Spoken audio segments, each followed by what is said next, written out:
Hi, this is Lindsay, one of the co-hosts of Beauties and Headcanons. Thanks for listening to the following broadcast on Public House Media.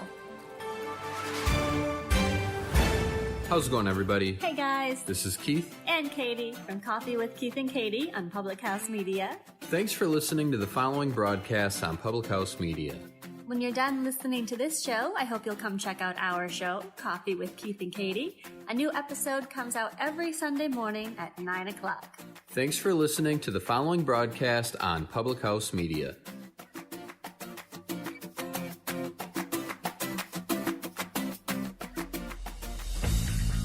Throughout history, the course of sports has been shaped by one thing: the fans. From the moments you never dreamed of has saved the USA's life in this World Cup. Paul, the runner, loose ball, it's good. Gonzaga, the slipper still fits. To the moments that still give you nightmares. Behind the bag, it gets through Buckner. Here comes Knight, and the Mets win it. He's in. Patriots win the Super Bowl. Brady has his fifth. through the good and the bad, fans have helped change the games we watch and the players we love. They may not be the most logical people, You are a factory of sadness. I'll see you Sunday. But they know their teams better than anybody. They'll blow in the ninth. you may not always see them, but you know where to find them. After all, there's nothing quite like the view from the cheap seats. Broadcasting as part of the Public House Media Network, Grab a chair and enjoy all there is in The cheap seats.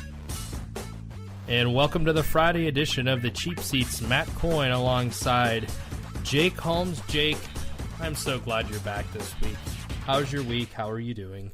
Man, I'm telling you, it's so good to be back, Matt. Sorry again about last week. It was some last minute stuff that came up, but man, I'm happy to be back and talking sports with my favorite co-host. What can I say? It was fun last week, but it's always good to have old reliable back. I'm not saying you're old. I'm saying you're reliable, and it's good to have you back. Max and Keith got to experience firsthand the C team. By the end of the show, Max actually said, quote, "Now I understand why you call it the C team." So I don't know if that was a compliment or if that was an insult. Either way, special thanks to Max and Keith for staying on a little longer than normal last week. But this week, I think we got a fun show in store for you. I'm going to apologize to you now, Jake, and to the listeners. I have been fighting a cold for a week. I've been clearing my throat, coughing all day, so I'll try to hit the mute button when that happens, but no promises. But before we get started, I want to remind you that we are presented by Squadcast.fm here on the Public House Media.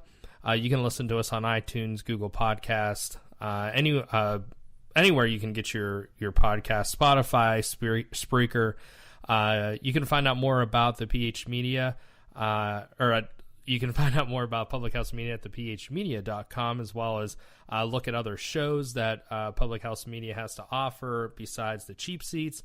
Like us on our Facebook page, see our daily poll question on the Cheap Seats Facebook page. And as always, pinned at the top of the Facebook page is our Pick'em League, so you can go ahead and join us with that as well. This show, if this is the first time you are listening, first of all, thank you and welcome to the Cheap Seats. This show comes out 3 times a week, Monday, Wednesdays, and Fridays. The good thing is if you're already like, great, I got to listen to these two idiots for every day. You don't. Mondays is Christian and Jonathan. Wednesdays is Max and Tanner. And then Fridays are Matt and Jake. So, Jake, we're just going to jump right into it. Like I said, I think we have a good show. We have 2 guests coming on, of course, Keith, and there's a surprise guest who is a very good friend of the Friday show who's on. That should give it away right there. But he's been on a few times, so we're gonna have him come on and talk to us with NFL trade. So, Jake, you've had a week off, so I know that there is football stuff, that there is hockey stuff that you are just dying to talk about. So, I'm gonna let you, as always. I let Max do it last week. I'm going to let you do it as I always do. Just what's going on in the world of hockey that our listeners need to know about? Well, I can tell you right now, Max Wolpop was talking about the Washington Capitals. I'm not going to be doing that because they're out of the playoff picture as of right now. Well, they're not. I mean, the defending champs sitting right now at around 12 points. They've only played 10 or 11 games. I mean, they've got a long way to go. They're getting Tom Wilson back here in about 2 more weeks, so that'll help the penalty kill for them. But, man, I'm telling you, the Pittsburgh Penguins have really impressed me, especially on that West Coast trip. Or, sorry, not the West Coast. I guess it would be Western Canada when they were headed to Edmonton, Calgary, and Vancouver. Also, of course, the Toronto Maple Leafs, just a few Thursdays ago. Four straight in Canada. It's always tough running the Canadian gauntlet. And they passed the test, man. They outscored opponents 23-6 over that 4-game stretch. It was unbelievable what the Penguins were able to do. 9-1 against the Calgary Flames, 9-1 against the Calgary Flames, 5-0 against the Vancouver Canucks, and that's not a bad Vancouver Canucks team. They've over the last couple of years they've just gotten a really bad rap. Especially with the Sedins aging at that time. Of course, they're gone. They bring in Elias Pettersson, who's unfortunately been out with injury after a questionable shot in Florida. But man, that's a decent team, and the Penguins just ran through those Canadian teams.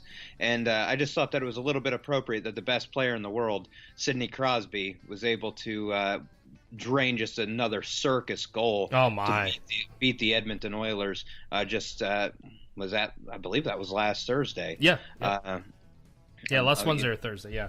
I remember asking Max about it off air. He didn't have too much to say about it, but I did.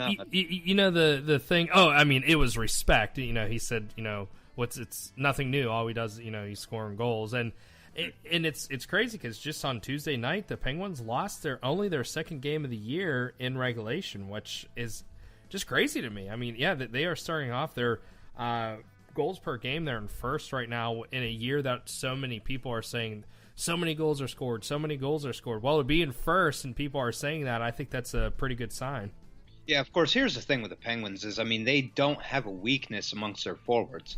I mean, you have a kid in Daniel Sprong on your fourth line that people are saying has an upside of 20 goals, and he's on your fourth line. He's playing 6 minutes a night. Yeah. So I mean, it's ridiculous what the Penguins have. They have the best group of centermen in the league, hands down. I mean, there's no one even close to what the Penguins have.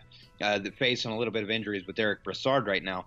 But I mean, when you got Crosby, Malkin, Derek Brassard, Riley Sheahan, Matt Cullen, and Derek Grant, all 6 are quality NHL centers. And none of them can get a hat. Not all of them can get a hat. So I mean, it's unreal how much depth the Penguins have. Again, the defense does break down at times, but man, the Penguins look really good to start this season over their first 11 games. Yeah, and the one thing I wanted to ask you, Jake, I was looking through some of their stats. It was funny. I was only going to bring it up if you brought the Penguins up. That was silly. I thought you weren't. But what is it with Murray and Dave Smith? How do you say his last? Whatever his last name. Casey DeSmith. Yeah. What is it with them splitting so much time this year? Do you take anything from that? Is it them trying to rest Murray? Is it just because he's not playing well? I was surprised, or I've been surprised how much that they've split this year. Well, the thing that's always concerned me with Matt Murray, I mean, ever since they exposed Marc-Andre Fleury to the expansion draft, even before that, I mean, his longevity is not great. I mean, he's a tall, lanky guy. Mm-hmm. He's going to get hurt. He's going to get hurt a lot. It's just based on his body type. And, I mean, really, the Penguins, as good as they are, they give up a ton of shots. They give up so many shots. He's going to have action in the crease. He's going to face screens. He's going to face a lot of physicality. I think this is to keep Matt Murray sharp. We saw the 2 cup years when the Penguins won the back-to-back Stanley Cups in 2016 and 17. That was Marc-Andre Fleury's team until James Neal slap shot got Marc-Andre Fleury in the head on March 31st. Yep. It was Marc-Andre Fleury's team. It was Marc-Andre. Yeah, I mean, it was his team the entire time. Even in 2017, they split time. So I mean, in both Murray and Fleury, ironically, were hurt a lot in 17. Tristan Jarry got to come in and play a little bit, but yeah, I mean, so that's where I'm at. I just think that it's to keep him fresh, and keep him to be the goalie that he can be when he's actually on the ice. Yeah, I agree. I think it'll be interesting to see, as they go through the year. But I am shocked how quick they've started. And the funny thing about it is, I don't know if you noticed now this came out, by the time you listen to this, maybe a new power rankings has come out, but on ESPN, Jake, they have the Penguins at 12th in the power rankings. I don't go too great I don't follow ESPN on the hockey side too much, because I don't think, I think everybody knows that's not their strength, but I think that's interesting. They only have them ranked 12th. Now, again, this is about a week old rankings. But do you agree with that? No. I mean, I'll tell you, I've watched a lot of hockey thus far. Here in the early goings of the season, I've watched a lot of hockey, and I don't think there's anyone that can beat them in a 7-game series. I really don't. Nashville's looked really good, but Nashville's depth is just so shaky, and they've had issues with Pekka Rinne's health. UC Saros is a fine player, but he's not a championship goalie. Mm-hmm. There's a reason why the Penguins put up 8 goals it was 9 goals in 2 games in the 2017 Stanley Cup final, and they stuck with Pekka Rinne, because UC Saros isn't the answer. So I mean, so Nashville's a team that's playing really well. Tampa Bay, of course, we know Tampa Bay and Toronto. I mean, they've got really nice teams. Winnipeg's really nice. I mean, really, as far as any kind of surprise so far, I mean, my sleepers literally look like they're kind of sleeping. My preseason sleepers, the Calgary Flames, they just need more help down the middle. The Pacific Division's really weak, mm-hmm. so Calgary is sitting in a playoff spot right now. Take it or leave it, 13 games in. And the Florida Panthers, they're not looking very good either. They've got the worst record in the league. So I guess that, third worst record in the league. There's St. Louis and LA are pretty terrible as well. So, those would be my surprises. But I mean, as far as the Penguins actually being 12th and on power ranking is surprising enough. Yeah.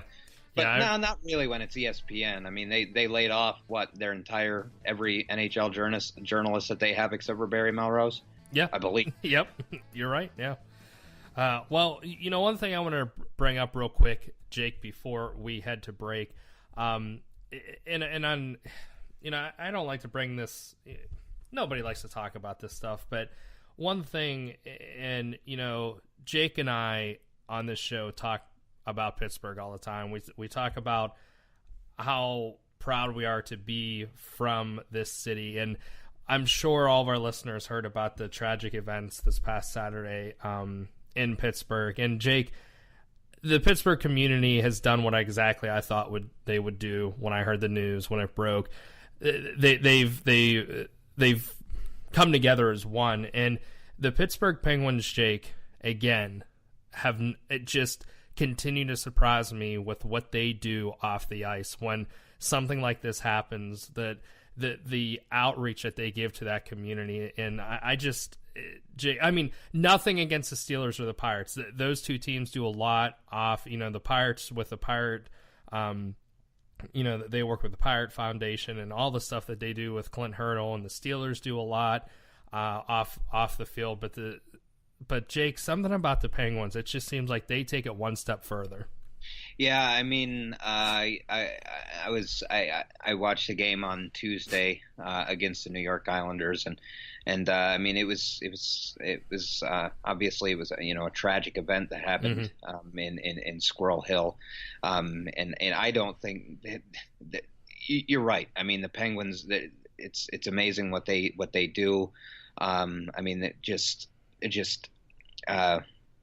I'm sorry. Recognizing, those of the Jewish community, pregame and members of the Tree of Life, and not to mention the the police officers that were that were wounded in the midst of all of it. I mean, it's, I'm very proud that I was able to live there for so long. And Squirrel Hill, I lived in Swissvale, which is, right over, right across Forbes Avenue.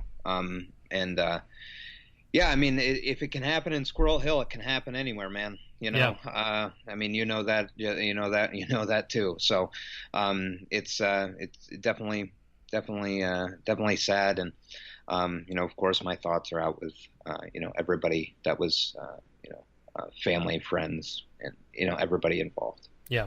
Yeah. So, real, and I'm sure nobody from the Pittsburgh Penguins listens to this, Jake. Sure, but, yeah. But a special thanks to them, because I know, our listeners, again, if you're familiar with the Friday show, we talk about Pittsburgh all the time. You just got to deal with it. We're fans. That's what this show is about. But there's times when something like this happens. Jake and I know the other guys do as well, like to say, I've always said that in the profession I'm in, that the right role model in a sport can really reach our teens, our kids. And the Pittsburgh Penguins, they are a group, and again, I'm not putting down any other team in any city, please. It's just, obviously Jake and I have a close connection to this, and it makes me proud to see, wearing the patches on the ice, and the donations, going to the funerals, going to the hospitals. It's just awesome to see what they're doing in the middle of a season. It's not like they're in the off season either. Yeah. So. I mean, I think that it just all starts at the top. I know that, again, I mean, I'm not comparing Pittsburgh or anything, but to any other team or anything. I'm not putting anyone else down. But I mean, you just start at the top with Mario Lemieux and what kind of person that he is, and he's the face that runs the place. He has been since 1984, man. Yep. It's been 34 years that man's been running the place. I mean. The kid was 18 and he was running that place. So, and I mean, and then you go to current players like Sidney Crosby. You just won't find a better group of people. And I think that Tuesday night was proof of it. Yeah. Yeah. Well, we're going to continue with the show here on the Friday edition. When we come back, we are going to switch over to football, continue with football through the rest of the show. Cause again, we're in November, it's football season. But I know Jake wanted to talk hockey, and we wanted to make sure we touched on, a thing that we thought was noteworthy. So stay with Jake and Matt here in the cheap seats. We'll be back, and again, talk about football. Adopt US Kids presents What to Expect When You're Expecting. A teenager. Learning the lingo. Today I'm going to help parents translate teen slang. Now, when a teen says something is on fleek, it's exactly like saying, that's rad. It simply means that something is awesome or cool. Another one is totes. It's exactly like saying, totally, just shorter. As in, I totes love going to the mall with Becca. Another word you might hear is jelly. Jelly is a shorter, better way to say jealous. As in, Chloe, I am like so jelly of your unicorn phone case. You don't have to speak teen to be a perfect parent. Thousands of teens in foster care will think you're, rad, just the same. To learn more, visit adoptuskids.org. A public service announcement brought to you by the U.S. Department of Health and Human Services, Adopt U.S. Kids, and the Ad Council. And welcome back to the Cheap Seats. Matt Coyne, Jake Holmes, and again, I said it earlier, a very good friend of the Friday show. Most of you could probably guess who it is. But our very own fearless leader of Public House Media, Baxter Colburn. What's up, guys? How we doing? Good. How about you? Doing well. I always love it, too. You're like a good friend of the show. It's not like I helped you start the Friday show, man. Exactly. Yeah. That's why I said fearless leader.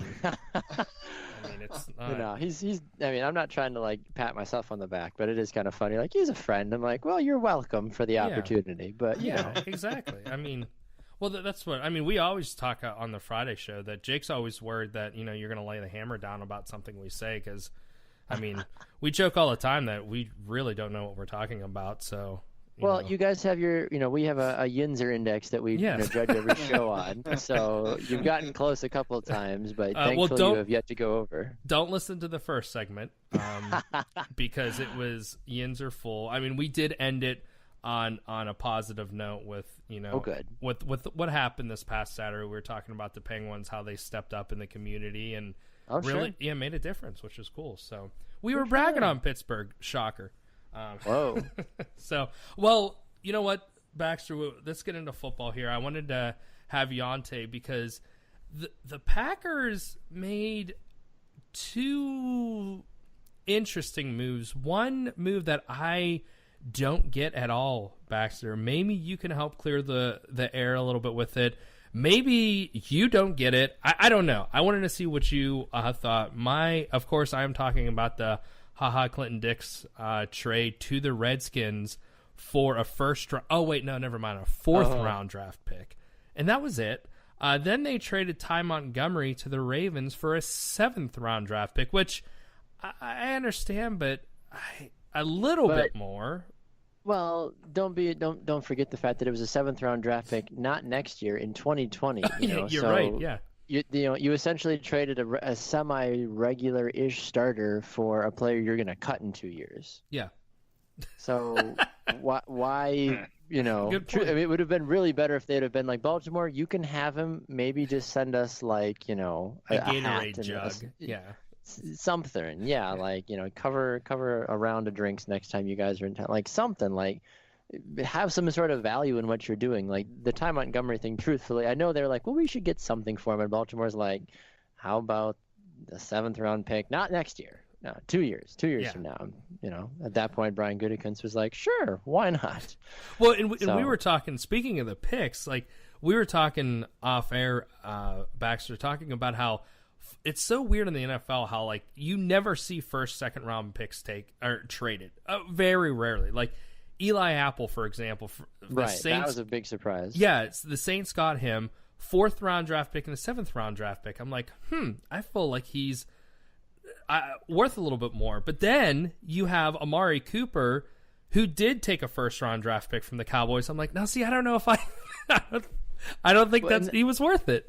And that's the hard part. When I guest hosted for Christian on Press Row last week, I had David Kenyon on from Bleacher Report, and I was asking him about the Cooper trade, and he said it's always hard to say was it worth it or not. It's the fact of it happened. That's the thing, is like it happened. Was Golden Tate worth a 3rd rounder? Was any of these other guys that you saw move that arguably are either better and or have had higher production than what we've seen out of Cooper or any of these other guys?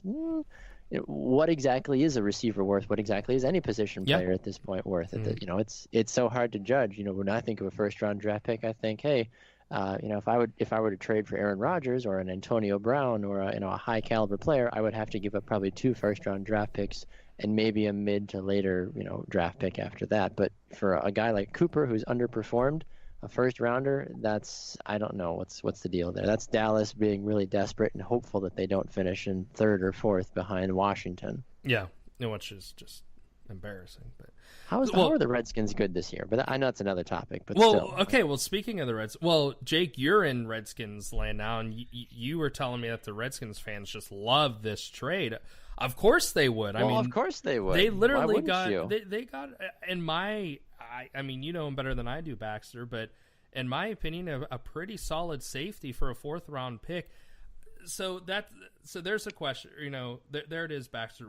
Why did this happen? Do you have any idea why this happened? Why the Packers would do this? The biggest thing that I've heard and seen is the fact that next year's next year, Clinton-Dix would have become a free agent. And I know that obviously when it comes to contracts and sometimes even renewing contracts, the Packers traditionally have been a little stingy and a little bit hands-off in certain players and letting certain players walk. So is that a reason to let a guy like Dix leave? I think that's a terrible idea, especially when he's been leading the team defensively, not only in interceptions. I mean, he had 3 interceptions in the first couple of games. Some of them were kind of super easy. Jake, you could have caught some of his interceptions, but but even still, like it was surprising because you either have a lot of confidence in the fact that now they're moving an old Tramon Williams to safety, or the guys that are in backup with Jermaine Whitehead or Raven Green. It sounds like a bad crayon or something. Where I have Raven Green. I don't know. It's a bad crayon color or something. Actually, but like, you look at the secondary for Green Bay. I mean, Jairi Alexander's played well. Kevin King and Josh Jackson have played well. But you've got a combined total of what? 2 professional years between those 3 guys. And then you're going to slide an old Tramon Williams to safety. Safeties are supposed to be fast because when everybody else gets burned, which happens a lot for Green Bay, you need to have someone that's going to catch up. I don't put my money on Tramon Williams as much as I don't put my money on Ty holding onto that kickoff either. Like it's not going to work out well for anybody. Too soon. Well, you said it. It's not too soon for you. Exactly. I should have said like Brandon Bostic. I don't know. I could have gone back something. But so, it's a surprising thing, and I thought maybe that even Clay Matthews might move, honestly, with the way they were shipping people out. Yeah. So the general manager, can't think of his name. I know you know who it is. Brian Gutekunst. Yes, he said that he is not giving up in 2018. Which is, yeah. I mean, and I don't understand because they're not really out of it. They're not out of it. They're not out of it at all. They're with the tie, they're a game, or they're half a game. They're in third place. I mean, the good news about the NFC North is that everyone's in it until the last week of the season, usually. Chicago has been surprising, and I don't know if you guys have talked about Chicago in past episodes, but I've actually kind of quietly been watching the Bears this year because they're actually really entertaining to watch. Yeah. Which is hard for me as a Packer fan, but I would almost rather. Khalil Mack was like the trade of the century. Exactly right. So the NFC North, once again, is wide open. Detroit is only a game or so out of it. I mean, Minnesota, it kind of depends on the week for Minnesota. Green Bay, it just kind of depends on what's going on. I mean, you could go fully in depth with the fact that Green Bay should have put the Rams away, but there was a lot of questionable calls. There's a lot of questionable everything that happened, and it was really surprising in all honesty. Yeah. Jake, while we have Baxter, any questions about Packers trade deadline moves or anything else? Well, I mean, I think that it's worth asking. Like, I mean, with this kind of, like you said, 3 total years, of the secondary, pretty much, combined what the Packers have. You have a division with 3 pretty exciting teams. I know the Lions shipped off Golden Tate to Philadelphia. Yeah. But that team still has Kerryon Johnson, LeGarrette Blount. I mean, of course, that affects the front 7 a little bit more. But Kenny Golladay, Marvin Jones. You look at Chicago. On the perimeter, it's not that great. But I mean, look what Tariq Cohen's doing. And of course, Stephen Diggs and Adam Thielen in Minnesota. So are teams just good? You think that teams are just going to be able to just throw the ball wherever, throw the ball, do whatever they want against the Packers defense? Is that like what you think their game plan is just try to outscore because you have the bad man Aaron Rodgers, calling, under center? Is that what you think that the Packers are going to have to do from here out? Well, it's hard because when you look at Green Bay, you look at the season so far, they don't make a lot of sense. In no universe should Green Bay have basically, like I said, run through St. Louis, L.A. The way run through the way that they looked like a formidable, at least pass rush, and Jairi Alexander and the defensive side was playing exceptionally well in the secondary, but for some reason, anytime Green Bay, when they play divisional opponents, and I know this is the case with any team, you can play any team, but then as soon as you play anybody in your division, all of a sudden the stakes are raised by 1,000. I totally get that. But there's no reason that when Green Bay has played all 3 of their divisional opponents this season, the game should have been as close as they were. I mean, Packers in Minnesota, they tied. The Bears, Aaron Rodgers had to pull out some last-second magic. The Lions, they beat the pants off the Packers. Like, Crosby didn't help, but still, it doesn't make a lot of sense. So, and to say, with HaHa being gone, does that mean the secondary is wide open? If you follow the Packers close enough, you know that the secondary is kind of honestly always wide open. I've watched so many games throughout the last couple of years where there have been wide receivers that are open with miles of space around them. They're only 10 yards off the line of scrimmage, but there's nobody even close. So I've had a hard time questioning what are the Packers actually doing right on defense, because it seems like that's the one thing that they always struggle to do. And when you now say, okay, well, now the pressure is fully on Aaron Rodgers' shoulders, do you trust him enough and his knee and the young receivers and the running game to say, okay, well, we're just going to have to outscore everybody? And I know it's the John Madden thing. Yeah, score more points than the other team, you'll be fine. But at some point, you need to stop the other team from scoring. And that's what having a good defense / a good safety can do for you as well. Yeah, do you think they bring back B.J. Raji? I'm kidding. That's not even worth it. No, I mean the front four is playing fine this year, which is a weird thing to say.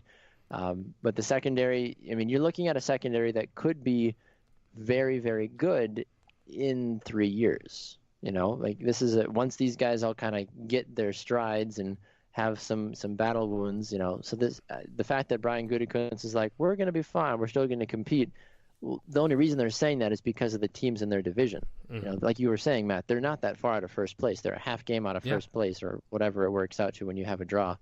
But, you know, so if playoffs are the goal every year for Packer, you know, fans and the Packer organization, well, sure, you're in a great division to do that every year. It's not like you're in the East where, you know, you're the Giants and you're 5 games back, or you're in any other division like the West and the Rams are 8-0 and the next closest has got 4 wins with the Seahawks. Like, it's always such a close division, and then towards the end, the last 2-3 weeks, that's when you start to see teams kind of pull away. But there always there's those 3 teams fighting for the divisional spot, but then also a potential wild card spot as well. Yeah, and that's what I guess when I was reading his remarks and thinking, it's like, yeah, you're only half game out. You have Aaron Rodgers. I feel like you're never out, but they got a hard schedule. I feel like, I mean, obviously this past week they had the Rams. Right. This weekend, I mean, you got a guy by the name of Tom Brady in Foxborough. That is not. I mean, that's going to be not impossible to win, but they're going to have to come ready to play. And I feel like you get rid of your best defensive back, and then you're like, okay, new defensive back, you're going to go play against the best quarterback in the league now. Have fun. You know? Right, you have to, you know. I mean, and granted, you're looking at an injured Rob Gronkowski. You're looking at recovering Josh Gordon. So like, you're not facing like elite players, you know, that you have to cover, but you are playing. Yes, you have to face Tom Brady, and we know that from many years, it doesn't matter who is on the field. Tom Brady will find you, and he will find a way to make you look really good. So. That's another thing that you kind of have to keep in mind. It's like you're not so much playing the players as much as you're playing it's the Packers versus Brady. It's Rodgers. The Patriots defense isn't stellar. It's Rodgers versus Brady, because both defenses are not that great. Yeah. I'm glad this game's on primetime. I will say that, because you know, you always had the Manning Brady matchups. You never get to see Rodgers and Brady, obviously. Is this only the second time this has happened? I think because Matt Flynn had to duel Tom Brady a couple of years ago, and then I think this is really only like second time or something like that. I know it's not much, because that's what I thought. I'm like, wait, the one time they played it was Matt Flynn, so we'll see, and he almost won. Yeah, that's the sick thing. So we'll see what happens, but. Baxter, Jake, just so you know, there's actually a game that you didn't even know this weekend. Out of all the college games, all the NFL games, Jake, the biggest game is actually going to be this weekend in the area where Baxter and I live. There's a huge flag football game this weekend, Jake, and Baxter and I may not be friends by the end of it. Oh, no. Yeah. It's interesting. Yeah, this is an exciting thing that we're doing here in the Door County, Wisconsin area. It's going to be a lot of fun, and you know, Jake, you would definitely benefit from being a part of it if you lived in the area. Yeah, you should. It'll be fun. I'm excited. Jake, I'll have to send you a picture of the trophy that we're competing for. But I don't know why I'm trying to act like I'm going to compete with Baxter. You're about 7 inches taller than me, and you could probably. You got a lower center of gravity than me. Just go low. You'll be fine. That helps a lot in flag football. Yeah, that's what I was just thinking. It's legit. Hey, you know what? I was known as I was called the O button many times in intramural, because I would literally be known to running down the field spinning like nonstop, and sometimes I would get spinning. Yes, just keep spinning. Well, anyways, so Baxter, it was great having you on. Good talking to you, and we'll have you back on here again soon. We'll have to. It's always good to have you on and talk to you, and you can keep us in check too when you come on. You know? I appreciate it, guys. It's always a pleasure. Thanks for having me. Yeah, no problem. There he goes, Baxter Colburn. As always, special thanks to him for being on. When we come back here in the cheap seats, Jake and I will be talking some more about the football games coming up this weekend, college and NFL. Stay with us here in the cheap seats. We'll be back. Allison is perfect. I mean, she'd never tell you that. She's perfect. Allison, wait, are you texting and driving? Texting and driving makes good people look bad. Visit StopTextStopWrecks.org, brought to you by the National Highway Traffic Safety Administration and the Ad Council. And welcome back to the cheap seats. Again, special thanks to Baxter Colburn for joining us. Jake, it's always good having him on. You know, have a little nostalgia where you and him switched places. Well, actually, all three of us switched places because I guess he was kind of the one who yapped the most, and then I was you, and then you were Bax. Anyways, it's nice having him on. I'm just here. Yeah.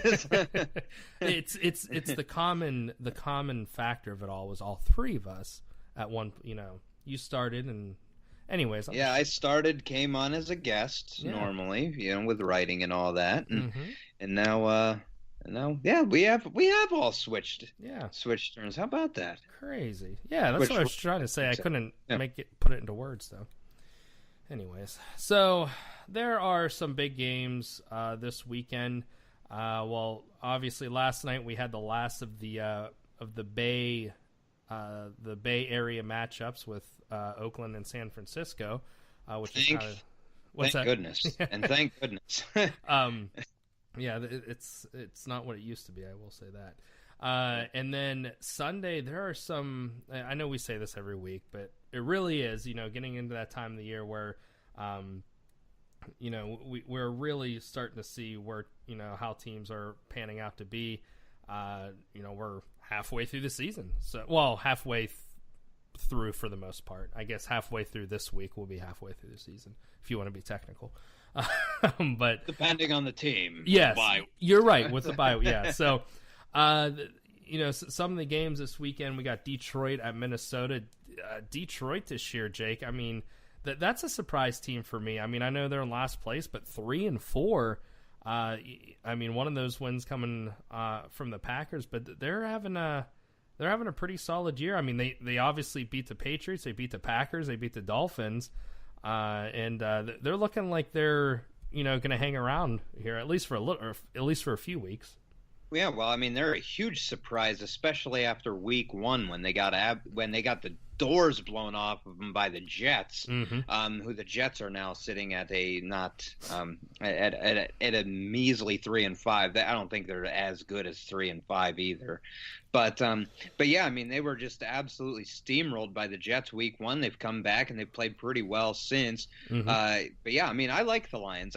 They're another team that I was questioning why get rid of Golden Tate.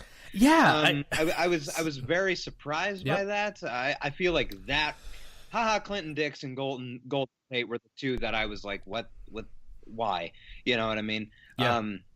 But yeah, I mean, they still got Galladay, they still got Marvin Jones. They've got a really good, pair of running backs. They're actually, they've kind of got a three-headed monster there. I mean, even a good third down back, Theo Riddick. But yeah, I mean, Matt Stafford, Matt Patricia. They've got a good core of really solid quarterback / coach combo, and yeah, I like the Lions. I like what I see from them. Yeah, and then we have another one. Let's see, going down at the 1:00 games is Tampa Bay at Carolina, and this is really interesting, Jake, because we look back at the Tampa Bay Buccaneers earlier in the year, everyone thinking they were the real deal. Now all of a sudden they're in last place. The Carolina Panthers were struggling. Now all of a sudden they're one game out of first. And I think this division is, for the most part, where we thought it would be. But I think that'll be an interesting game. I mean, Carolina, really has started picking it up the last few weeks. And Tampa Bay has, they have I think we can say they have a quarterback dilemma in Tampa Bay. Oh, big time they do. I mean, Jameis Winston has looked absolutely putrid in his appearances so far. And Ryan Fitzpatrick, he's a backup. He's Ryan Fitzpatrick. Yeah. You know, I mean, but I was so impressed with the way that team reacted last week, being down, what was it, 34-10 or something in the third quarter, whatever it was, against the Cincinnati Bengals, and forcing Cincinnati to kick a last-second field goal to win. But yeah, I mean, I have no idea what was his name, Dirk Ketter, or whatever their head coach's name is. You know, I can't pronounce the last name very well, but I have no idea what he's thinking, trying to keep Jameis relevant in that offense. The guy's trash. Yeah. I don't. He's not a good player. You know how I feel about him as a person. That doesn't matter. But that team reacts to Ryan Fitzpatrick so much better. I mean, Deshaun Jackson actually looks like an NFL wide receiver. That 60-yard touchdown reception last week. Mike Evans with a 70-plus yard touchdown reception, and Chris Godwin is just absolutely balls out with Ryan Fitzpatrick under center. It's a no-brainer. I have no idea what Tampa Bay is thinking by continuing to trying to force Jameis Winston on that field. I don't get it. Well, and it's funny because I think it was just bad timing for Tampa Bay, because you had that loss to the Steelers. That next week, I remember Jameis Winston was healthy to come back, if I remember right. Fitzpatrick struggled, so they brought Winston in. And I thought that was a mistake. I mean, I think, like you said, they answer better.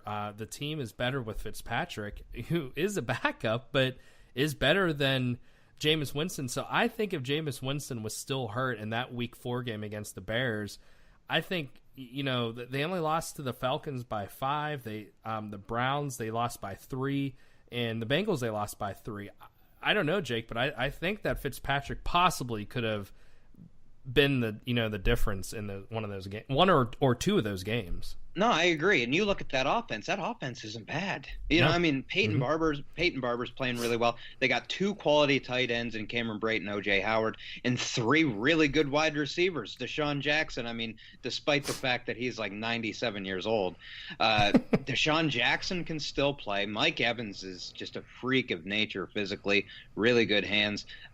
Back a couple of years ago, I was really hoping Pittsburgh would get him in the draft, man. Yep. But and Chris Godwin, the Penn State alum. I mean, that offense is really good. The offensive line is pretty good. I mean, the defense is still young. They got to get Vita Vea healthy.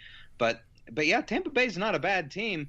I think Carolina might be on upset alert, to be honest with you, because I mean, Carolina, you know, Greg Olsen is back, but he's still, you know, he's had lingering injuries. That's going to be a really interesting game, in my opinion. Is that Sunday at 1 in Carolina? Yeah. I'm in a pick'em league. I picked Tampa Bay this week. So, well, the other big 1 o'clock game is obviously near and dear to you and me, is the Steelers-Ravens game, which is weird for this year. I mean, the Steelers just played the Ravens a couple weeks ago and lost 26-14. The Steelers just really, you know, that was the last time they lost, though. So I think they're a different team now. This is in Baltimore, but I think the Ravens are coming off a loss. The Steelers are coming off a huge win against the Browns, Bengals, and Falcons.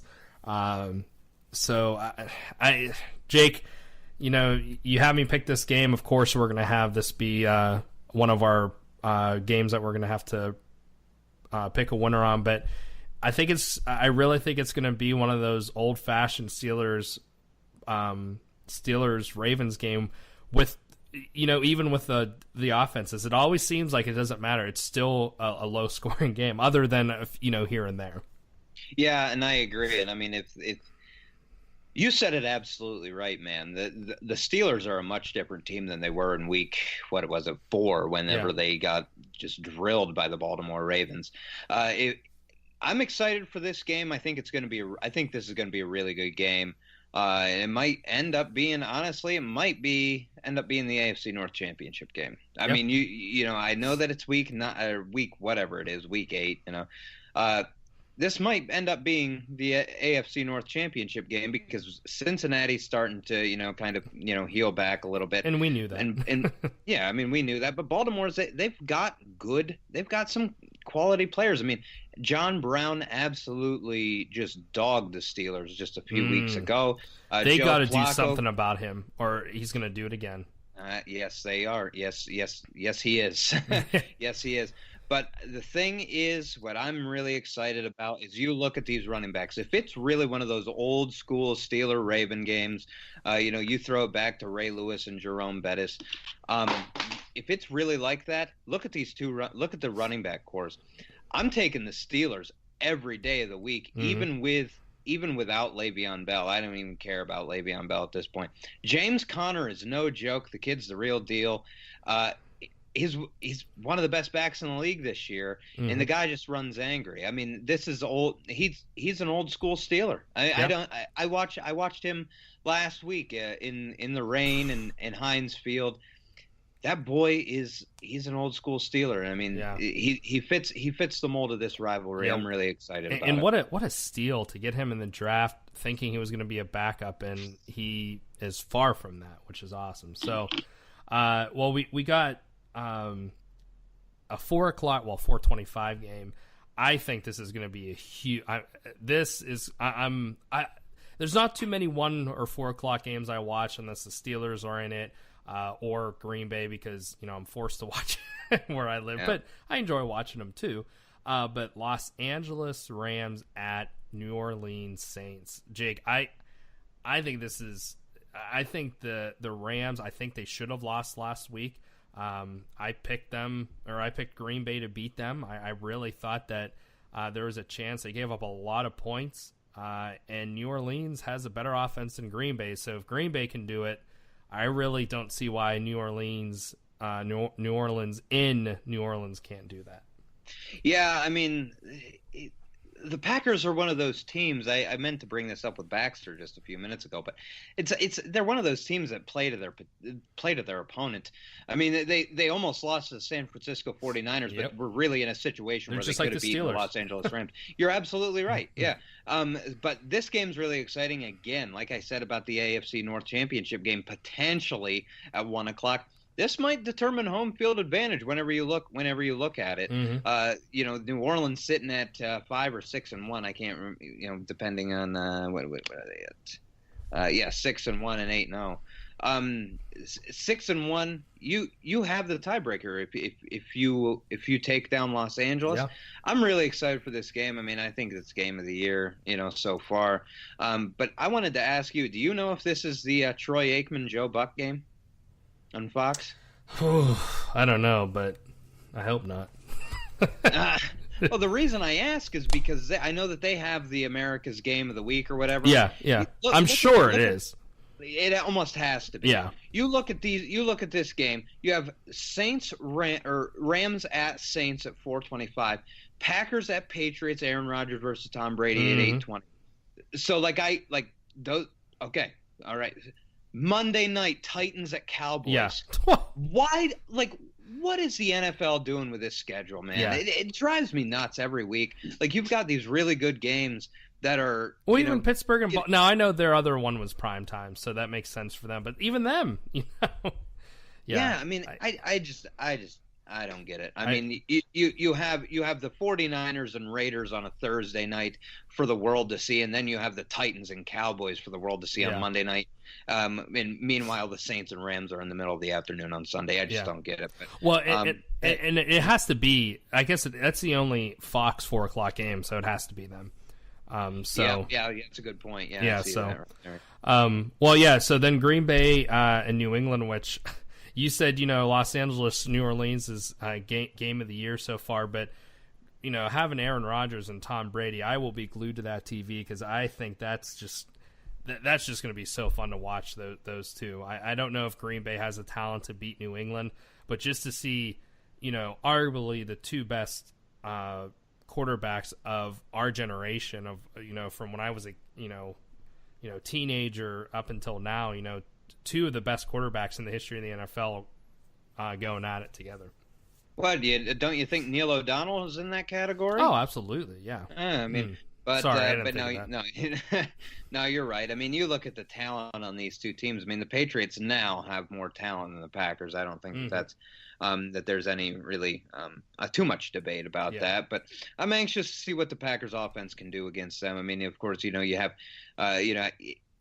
Green Bay's got Aaron Rodgers, Devontae Adams, Randall Cobb's playing well. I mean, he's looks like he did probably about 3 years ago. He's playing a little bit better.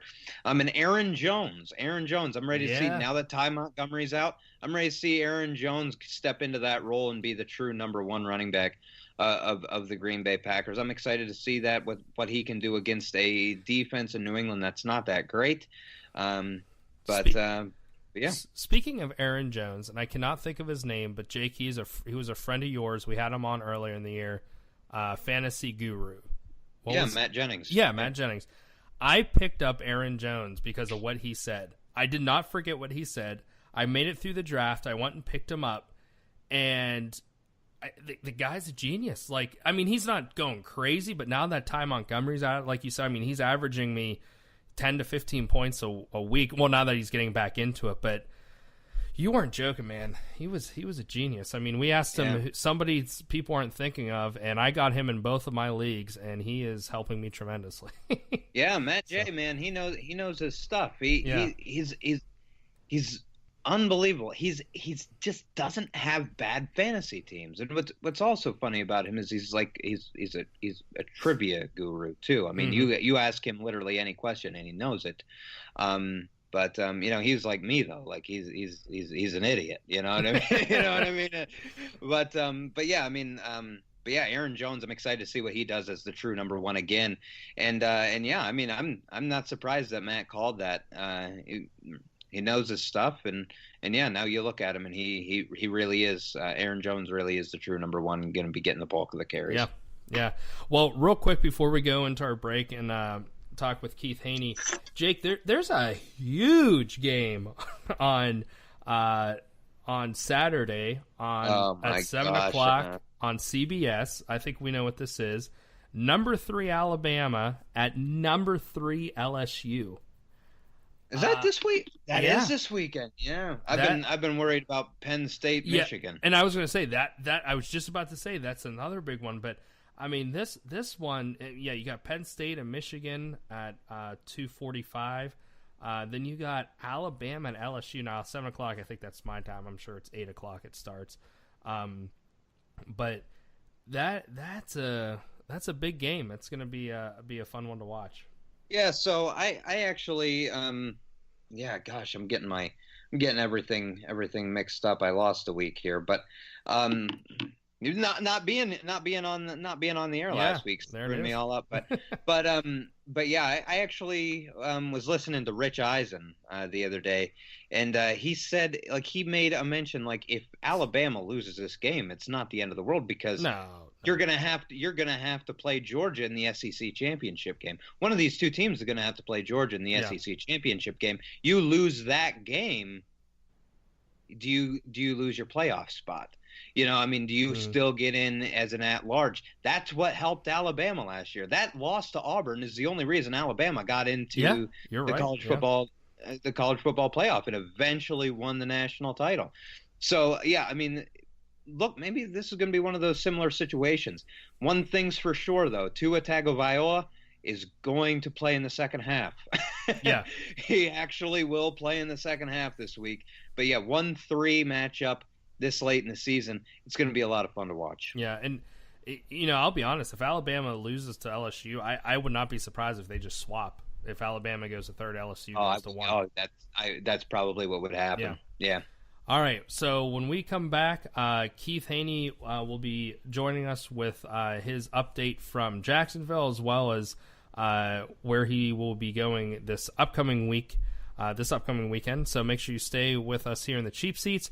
As always, we thank you for being with us. But again, when we come back, we'll be speaking with Keith. Stick with us here in the Cheap Seats.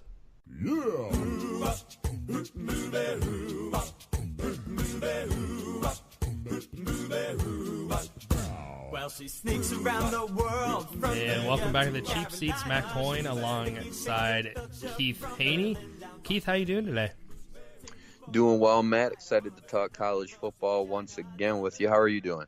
I'm doing great. It's a nice, it was a beautiful day today. Beautiful day. I always enjoy November and, what comes with it. Yeah, jeans and hoodie weather. Yes. That's my type of weather. Jeans and a hoodie. Best. I sometimes, my hoodies get a very good wearing in the months of October through February. So. Yeah, I have a good stockpile of them, so got to keep the rotation fresh, right? Yes, absolutely. Yeah, and every year I always say I have too many, then I end up getting one or two more. So it is what it is. But let's just jump right into it this week. You were in Jacksonville, which was a neutral site for you, and this was you were at a neutral site earlier in the year, correct? Yep. Week 1, we were in Atlanta for Washington and Auburn, which was great because, the stadium was outstanding, Mercedes-Benz Stadium. And, everybody was very excited to start the new year. But it was Washington-Auburn, so both teams with high expectations. But you didn't have that rivalry and real excitement that you get, from a matchup like Florida-Georgia, which is every year. Yeah. And it's 2 SEC teams. Yeah. So, I'm sure it was just completely different to see just from the moment you pulled in. So with that, the first question I always love to ask you is, what was your reactions right off the bat when you got there? Well, it was crazy. It was without question the most intense atmosphere I may have ever been a part of for a game. Wow. Period. Because this place, again, it's a neutral site game, but they sell the stadium 50-50, and you can tell directly down the middle of the field, in one end zone, you can see where the red starts and the blue begins. So each side is very well represented. It's in Jacksonville, so it's kind of partway between, Gainesville and Athens. But when I got on location at the stadium around 7 a.m., no later than 7:30 was the music already blasting by a couple of Florida fans, that were dancing on a flatbed. And by 9 o'clock, it was in full swing. The world's largest outdoor cocktail party had begun, and it did not stop for 6 hours from 9 to 3 until the game started. Wow. And that's what I was going to ask you. You answered my question was it about 50-50? Because I've never been to anything. Either I'm way outnumbered or our fans way outnumber their fans. So have you been to something before that was 50-50 like that? I really can't say that I have. Obviously, in that first game that I spoke of at the Mercedes-Benz Dome, it was Auburn, Washington, but it was so much closer to Auburn. Right. I'm sure. So it was, Auburn fans outnumbered them, 9-1. It seemed in that game, and there have been some games where teams have traveled well. Speaking of Florida traveled pretty well to Tennessee. The game that I was at, a couple weeks ago. Georgia traveled well to LSU a couple weeks before that. So obviously you have your fan bases that travel very well, but I have never seen a place where it has pretty much exactly been 50-50. You can't tell which fans of which team were more there. Yeah. So that's interesting. I'm sure it was interesting tailgating and seeing, you're again used to seeing the outnumber, and it just wasn't the case there. So, what was the largest cocktail party in the world? But what was the atmosphere like? I know you said it was crazy, something you've never seen before, you'll probably never see again. But what was the tailgating like? If you could put it into words. Man, if I could put it into words, so. Yeah, I don't know if you went to a large university or not, or no. If you're familiar with this. Neither did I, but I've definitely taken part in a couple of adult beverages at a large college party. But imagine it's like Madison on Halloween, kind of. If you can imagine, University of Wisconsin campus, it's always crazy on Halloween, and you go down the street and every frat has, a beer pong, a beer bong that, is 5 stories tall. They all have it's just a huge one big cluster of people, and you don't know where one tailgate starts and the other tailgate begins.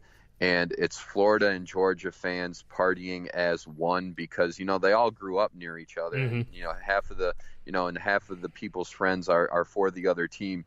So it's not Florida, Georgia, partying individually. It's like kind of everyone partying as one. Yeah, I mean, you definitely still have the rival and you have fans yelling back and forth at each other, but it all seems, kind of to be more all in good fun rather than, we can't stand this other side of a fan base. And like I said, a lot of people dancing on cars, a lot of people dancing on hoods of vehicles, and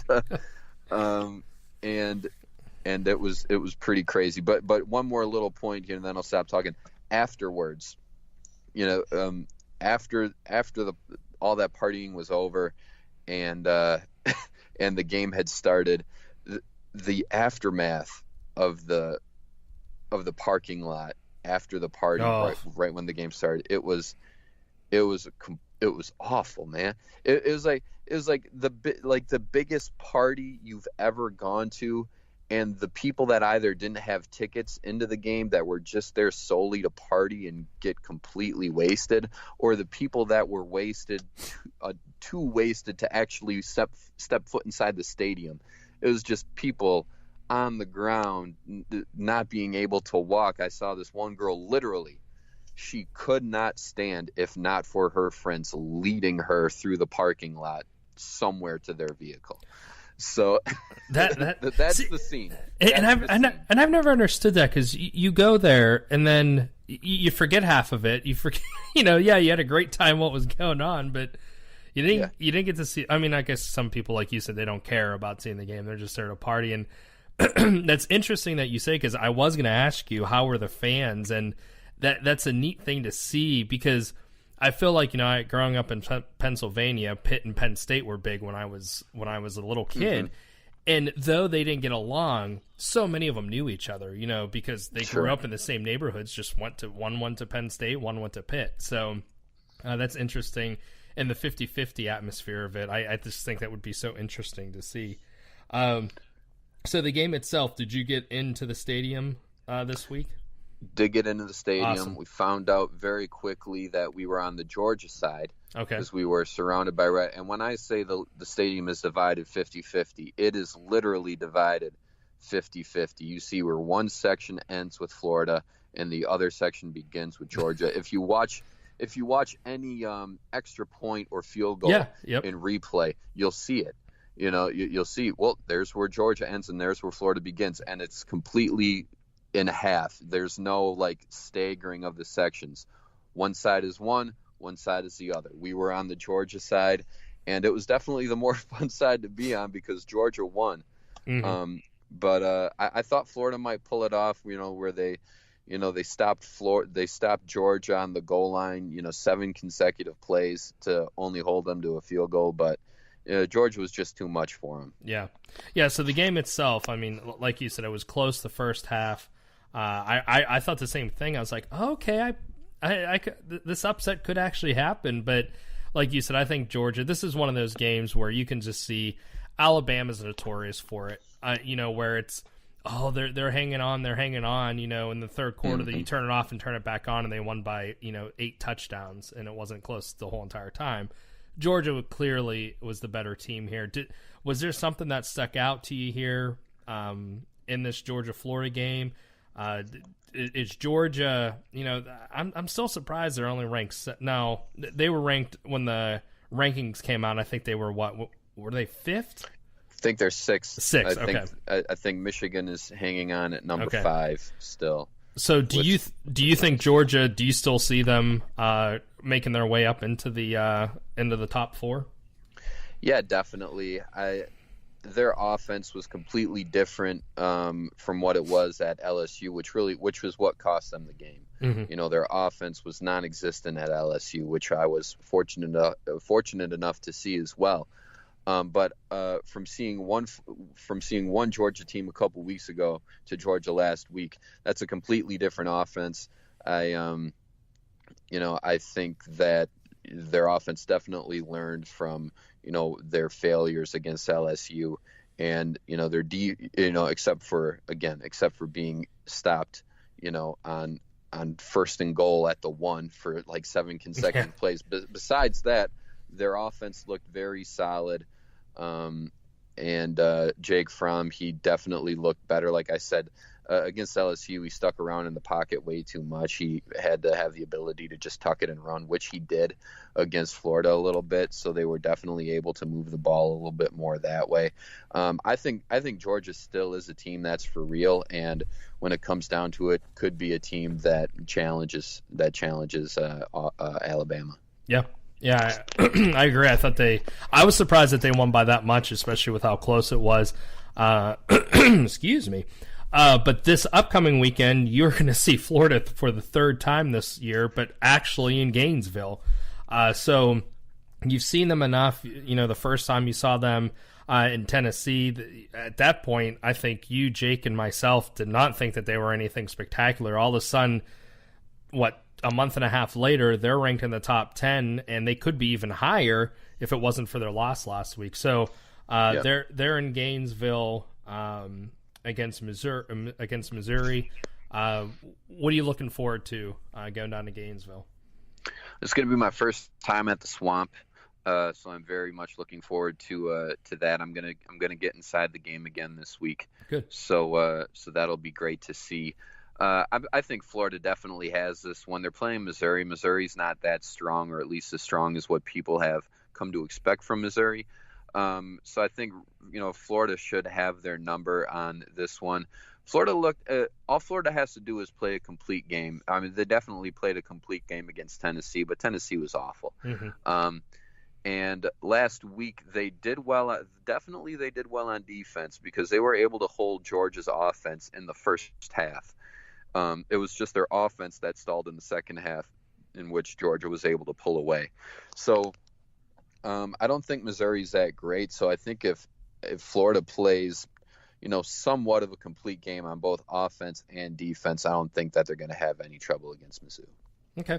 Are you looking forward to, or what are you looking forward to in Gainesville? Excuse me, tailgate wise.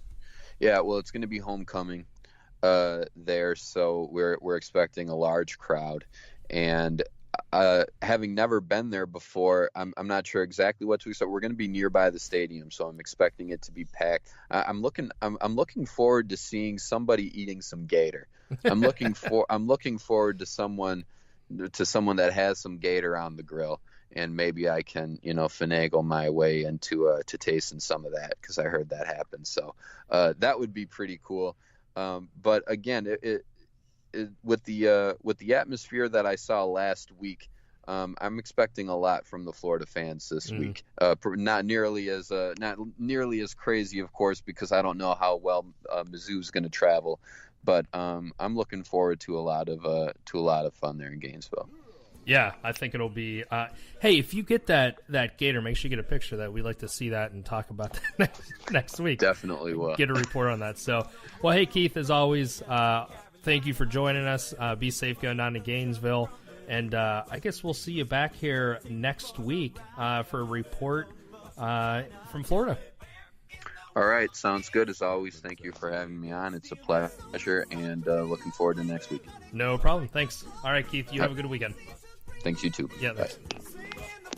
And there he goes, Keith Haney. When we come back, Jake and myself will be doing our predictions as well as our poll question for the week. Stay with us here in the Cheap Seats with Matt and Jake.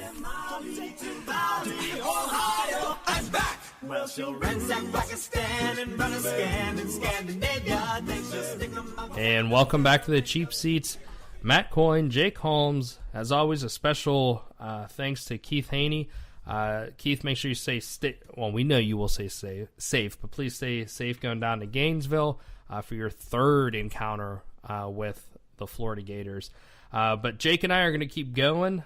Jake, we're going to start with, so you weren't here last week, Jake. You actually won in week 7. You were 4-1. Matt, I'm Matt. I was 3-2. Keith was 2-3. Last week we had Max pick with Jake and me, and Max did pretty well. He was he was 3-0, or I'm sorry, 4-1. Keith was 1, 2, 3. Keith had a perfect week last week, and I didn't even bring that up with him. I feel like a jerk. Keith had our first perfect week. Yeah. Wow.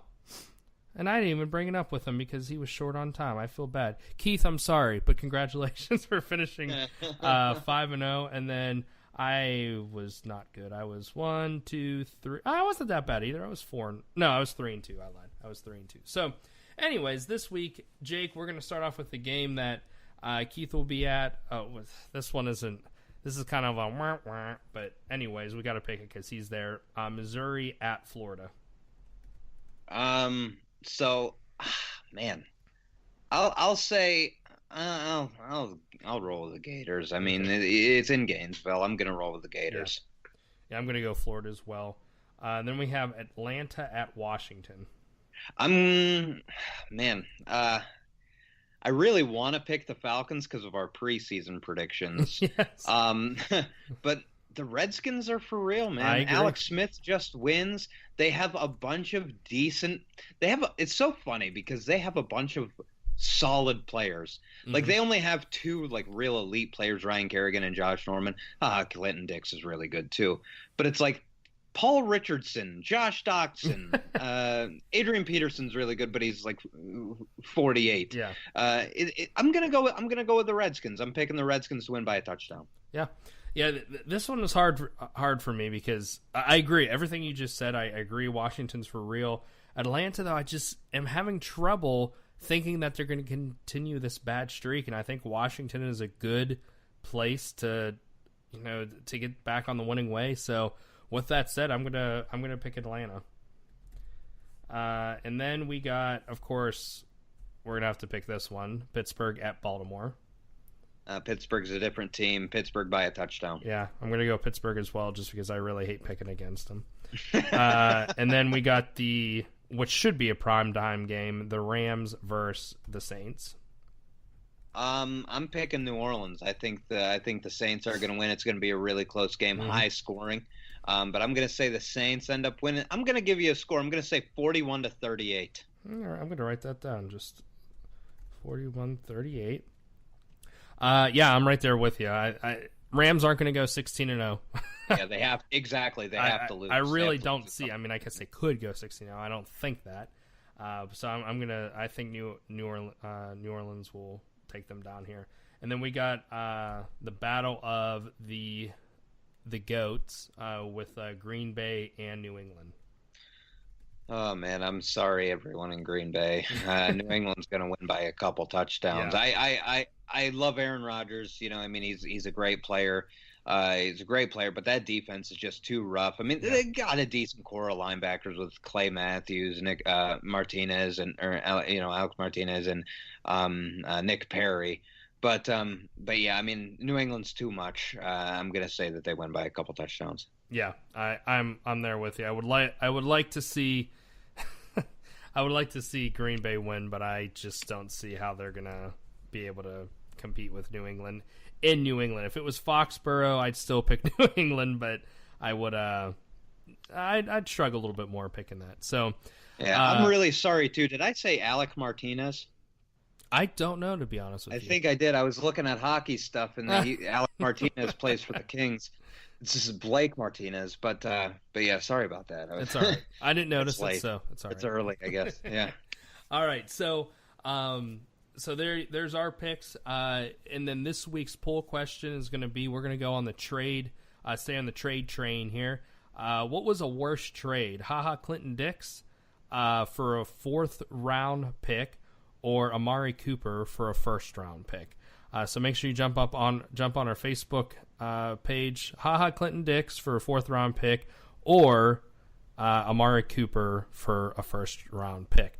So I think that's it for this week, Jake. Let me look at the little checklist. We got everything taken care of except the most important part of the show. Jake, closing thoughts. Oh, goodness gracious. The most important part is what Jake Holmes has to say at the end. But no, it's a big weekend, and forgive me, I'm gonna plug some Pittsburgh sports stuff here. But or Pennsylvania sports at least. Huge week upcoming for the state of Pennsylvania, especially if you root for teams from the western side. The Penn State Nittany Lions at home against the Michigan Wolverines. 10.5-point underdogs are the Nittany Lions. I feel like that's really disrespectful. Yeah, that is. I'm not overly high on this Penn State team, but they aren't going to lose by 10. And the Pittsburgh Steelers obviously headed to Baltimore, and actually on Saturday too, the Penguins played the Toronto Maple Leafs at PPG Paints Arena. But next Wednesday, November 7th, the Pittsburgh Penguins head to the nation's capital to take on the Washington Capitals. That's one that the Penguins have really. I know that they've circled, the return to DC and looking up at that banner that's sitting behind the double attack net. So it's going to be a lot of fun to see. It's going to be a fun week if you're a Pittsburgh sports fan. Yeah, it'll be again, like you said, Pittsburgh sports fan, but a lot of good games as well. So, hey Jake, it was as always a privilege. Thank you for hanging out with me for this hour. Thank you to all of you for listening to us. We appreciate it. Make sure you jump on you can always listen to previous shows. Make sure you tell our friends, share us on your Facebook page. And we will be back on Monday with Christian and Jonathan, Wednesday with Max and Tanner, and then again next Friday with actually Jake. I think Tanner's going to be joining you next Friday, Jake, because I know I won't be able to join you next Friday, but no, I lied. I'll be here next Friday, Jake. Never mind. It's a Friday. I was going to say that's it's I the scared 16th. you. Yes, right? I scared you. I'm sorry. Tanner will be joining the show. I just got back and you're leaving me. He'll be joining on the 16th. So, again, as always, thank you for listening. We hope you have a great weekend, and we'll see you back here on Monday.